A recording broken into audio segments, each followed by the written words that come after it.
নমস্কার বন্ধুরা, আজকে আবার একটা নতুন রেসিপি নিয়ে এসেছি। দেখতে থাকুন, আশা করি ভালো লাগবে। বন্ধুরা, আজকে সেই আগের দিন শনিবারে যে মোচাটা এনেছে সেই মোচাটাই আজকে রান্না করব। তা দেখেছেন, আমাদের বাড়ির লোক যদি ধরে আনতে বলি তাহলে বেঁধেই নিয়ে চলে আসে।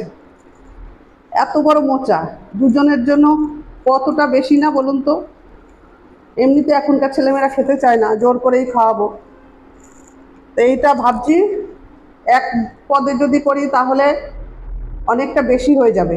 দুজনে 2 দিন 3 দিন খেয়েও ছাড়াতে পারবো না। আর এখন তো সেরকম কাছাকাছি কেউ নেই যে একটু একে তাকে দেওয়া যায়। তাই ভাবছি এটা দিয়ে 2 পদ করব।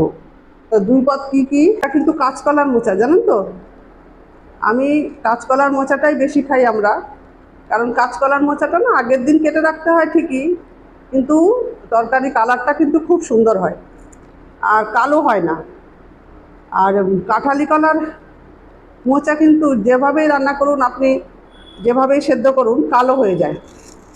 তাই আমি আগাগোড়াই কাঁচকলার মোচা খেতেই ভালোবাসি, আর কাঁচকলার মোচায় না একটা আলাদা স্বাদ আছে। যাই হোক বন্ধুরা, বললে কি রান্না করব সেটা বলছি। 2 পদের হচ্ছে, একটা হচ্ছে এমনি যেমন আলু দিয়ে ওই মোচার ঘন্ট খায় তেমনই খাবো চিংড়ি মাছ দিয়ে।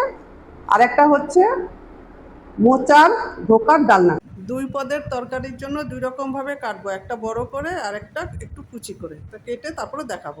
এই যে আমি মোচাগুলো সেদ্ধ করে নিয়েছি, 2 রকম মোচা। এটা হচ্ছে ধোকা করব আর এটা হচ্ছে ঘন্ট করব। ঘন্টটা আজকে আর দেখাবো না, আজকে ধোকারটা দেখাবো। কারণ ঘন্টটা আগে অনেকবার দেখিয়েছি রেসিপিটা, যদি আপনাদের মনে হয় একবার দেখবেন তাহলে কমেন্ট করে জানাবেন। এবার এই ধোকার মোচাটা সব মিক্সিতে পেস্ট করে নেব একদম। এর মধ্যে একটা কাঁচা লঙ্কা, ফ্রাইং প্যানে তেল দিয়ে দিলাম, আর তার মধ্যে একটু জিরে ফোড়ন দিয়ে দিয়েছি। আর এর মধ্যে দেব রসুন, একটু আদা বাটা, একটু পেঁয়াজ বাটা দিয়ে মোচার পেস্টটা ঢেলে দেব। যতক্ষণ না শুকনো হবে ততক্ষণ নাড়ব। এর মধ্যে একটু দেব রোজকার মশলাগুলো, জিরে, ধনে, হলুদ, লঙ্কা, এগুলো দিয়ে ভালো করে কষাবো।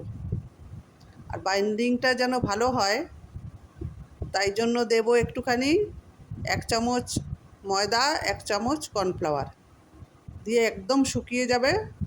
দেখুন শুকিয়ে গেছেও, কি সুন্দর শুকিয়ে একদম টান টান হয়ে গেছে। এবার থালার মধ্যে তেল মাখিয়ে নিয়ে আমি আমার মতো শেপ দিয়ে নিয়েছি, বরফির মতন। আপনারা আপনাদের পছন্দ মতন শেপ দেবেন। পাশে আমার মোচার ঘন্টটা কিন্তু হয়ে গেল, কারণ ওটায় তো ঝামেলা নেই। এটাই একটু ঝামেলা, আর ঝামেলার খাবার হলে কী হবে, যেগুলো ঝামেলার খাবার সেগুলোতেই কিন্তু বন্ধুরা দেখবেন বেশি টেস্ট হয়। কথায় আছে না, যে মাছে যত বেশি কাঁটা থাকে সেই মাছ বেশি টেস্টি। যেমন ইলিশ মাছ কাঁটাও আছে, টেস্টিও হয়। এবার আমি বরফিগুলো শ্যালো ফ্রাই করে নিচ্ছি। আপনারা যদি একটু বেশি তেল খান তাহলে ডিপ ফ্রাইও করতে পারেন। আর এই ভাজাগুলো কিন্তু এমনিই শুধু শুধু খাওয়া হয়ে যায়, জানেন তো। আমার মা ভাজতো, আমরা নিয়ে নিয়ে অর্ধেক খেয়ে নিতাম। এরপরে বরফিগুলো ভাজা হয়ে গেছে, অন্য একটা কড়াই বসিয়ে তার মধ্যে তেল দিয়ে আলুগুলো আগে ভেজে তুলে ফেলেছি। এরপরে ওই তেলেই জিরে ফোড়ন দিয়ে টমেটোটা দিয়ে দিলাম। টমেটোটা নরম হয়ে গেলে ডেলির মশলাগুলো আবার দেব, জিরে, ধনে, হলুদ, লঙ্কা। আর এখন দেব, আর পেঁয়াজ রসুন দেবো না, এবার দিয়েছি আদা বাটা। ভালো করে কষিয়ে তারপরে জল দেব। বন্ধুরা, আমার এই রেসিপিটা যদি আপনাদের ভালো লাগে প্লিজ কমেন্ট করে জানাবেন। অবশ্যই খাবেন, কেমন হয়েছে সেটা কমেন্ট করে জানাবেন। আর বন্ধুদের মধ্যে একটু শেয়ার করে দেবেন। দেখুন কালারটা কিন্তু খুব সুন্দর হয়েছে। এখনই ঢাকা দেবো না, কারণ প্রথমে ঢাকা দিলে তেলটা ঢাকনায় গিয়ে চলে যায়। নামানোর আগে ঘি, গরম মশলা দিয়ে বরফিগুলো দিয়ে দেবো। ব্যাস ফুটে উঠলে ঢাকনা দিয়ে নামিয়ে রাখবো। ঝামেলার খাবার দেখুন বন্ধুরা, ঝামেলার খাবার যদি মাঝে মাঝে না করি তাহলে বাড়ির লোকগুলো খায় কী করে বলুন।